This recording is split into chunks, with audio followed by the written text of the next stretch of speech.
السلام علیکم ورحمۃ اللہ۔ ناظرین کرام، قصص الانبیاء کے ساتھ حاضر ہیں۔ آج بات ہوگی حضرت آدم علیہ السلام کی توبہ کیسے قبول ہوئی۔ حضرت آدم علیہ السلام نے جنت سے زمین پر آنے کے بعد 300 برس تک ندامت کی وجہ سے سر اٹھا کر آسمان کی طرف نہیں دیکھا اور روتے ہی رہے۔ روایت ہے کہ اگر تمام انسانوں کے آنسو جمع کیے جائیں تو اتنے نہیں ہوں گے جتنے آنسو حضرت داؤد علیہ السلام کے خوف الہی سے زمین پر گرے، اور اگر تمام انسانوں اور حضرت داؤد علیہ السلام کے آنسوؤں کو جمع کیا جائے تو حضرت آدم علیہ السلام کے آنسو ان سب لوگوں سے زیادہ ہوں گے۔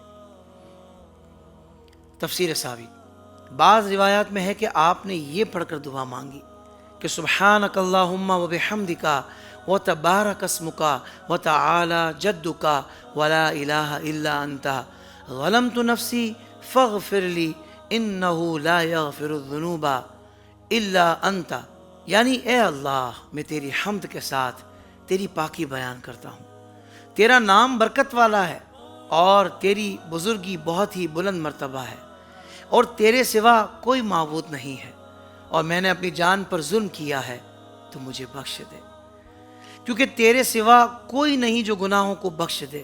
اور ایک روایت میں ہے کہ آپ نے ربنا ظلمنا انفسنا وَإِن لَّمْ تَغْفِرْ لَنَا وَتَرْحَمْنَا لَنَكُونَنَّ مِنَ الْخَاسِرِينَ پڑھا، یعنی اے ہمارے پروردگار، ہم نے اپنی جانوں پر ظلم کر لیا، اور اگر تو ہمیں رحم فرما کر نہ بخشے گا تو ہم گھاٹا اٹھانے والوں میں سے ہو جائیں گے۔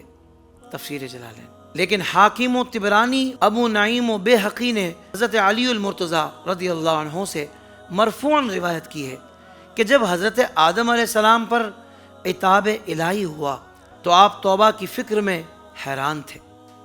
ناگہاں اس پریشانی کے عالم میں یاد آیا کہ وقت پیدائش میں نے سر اٹھا کر دیکھا تھا تو عرش الہی پر لکھا ہوا ہے لا الہ الا اللہ محمد الرسول اللہ۔ اسی وقت میں نے سمجھ لیا تھا کہ بارگاہ الہی میں وہ مرتبہ کسی کو میسر نہیں جو محمد صلی اللہ علیہ وآلہ وسلم کو حاصل ہے، کہ اللہ تعالیٰ نے ان کا نام اپنے نام اقدس کے ساتھ ملا کر عرش پر تحریر فرمایا ہے۔ لہٰذا آپ نے دعا میں ربنا ظلمنا انفسنا کے ساتھ یہ عرض کیا کہ اسألک بحق محمد ان تغفر لی۔ ابن منذر کی روایت میں یہ کلمات بھی ہیں کہ اللہم انی اسألک بجاہ محمد عبدک و کرامتہ علیک ان تغفر لی خطیتی، یعنی اے اللہ، تیرا بندہ خاص محمد صلی اللہ علیہ وآلہ وسلم کے جاہ و مرتبہ کے طفیل میں ان کی بزرگی کے صدقے میں جو انہیں تیرے دربار میں حاصل ہے، میں تجھ سے دعا کرتا ہوں کہ تو میرے گناہ کو بخش دے۔ اور یہ دعا کرتے ہی حق تعالیٰ نے ان کی مغفرت فرما دی اور توبہ مقبول ہوئی۔ تفسیر خزائن العرفان۔ قرآن مجید میں اللہ تعالیٰ نے ارشاد فرمایا فَتَلَقَّى آدَمُ مِن رَبِّهِ كَلِمَاتٍ فَتَابَ عَلَيْهِ إِنَّهُ هُوَ التَّوَّابُ الرَّحِيمُ۔ ترجمہ کنز الایمان۔ پھر سیکھ لیے آدم نے اپنے رب سے کچھ کلمے تو اللہ نے اس کی توبہ قبول کی، بے شک وہی ہے بہت توبہ قبول کرنے والا مہربان۔ درس ہدایت۔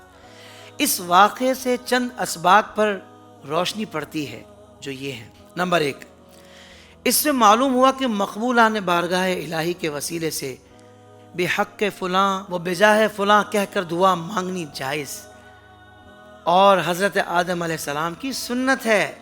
حضرت آدم علیہ السلام کی توبہ 10ویں محرم کو قبول ہوئی۔ جنت سے نکلتے وقت دوسری نعمتوں کے ساتھ عربی زبان بھی آپ سے بھلا دی گئی تھی۔ سریانی زبان آپ کی زبان پر جاری کر دی گئی تھی، مگر توبہ قبول ہونے کے بعد پھر عربی زبان بھی آپ کو عطا کر دی گئی۔ تفسیر خزائن العرفان۔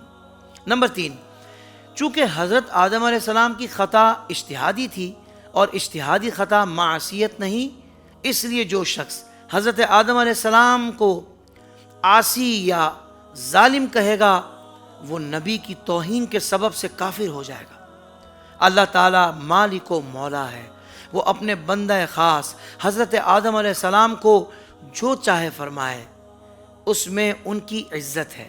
دوسرے کی کیا مجال کے خلاف ادب کوئی لفظ زبان پر لائے؟ قرآن مجید میں اللہ تعالیٰ کے فرمائے ہوئے کلمات کو دلیل بنائے اللہ تعالیٰ نے بس انبیاء کرام علیہ السلام کی تعظیم و توقیر اور ان کے ادب و اطاعت کا حکم فرمایا ہے۔